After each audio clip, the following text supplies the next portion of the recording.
அத்தனை செல்வமும் உன்னிடத்தில் நான் பிச்சைக்கு செல்வது எவ்விடத்தில் வெறும் பாத்திரம் உள்ளது என்னிடத்தில் அதன் சூத்திரமோ அது உன்னிடத்தில்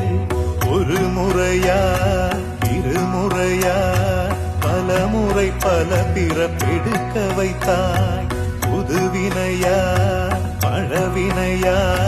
கணம் கணம் தினம் என்னை துடிக்க வைத்தாய் பொருளுக்கு அலைந்திடும் பொருளற்ற வாழ்க்கையும் புறத்துதே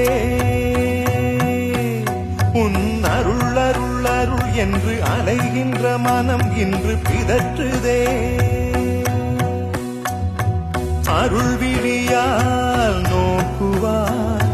மலர்பதத்தால் தாங்குவாய் உன் திருக்கரம் என்னை அரவணைக்குனதருள்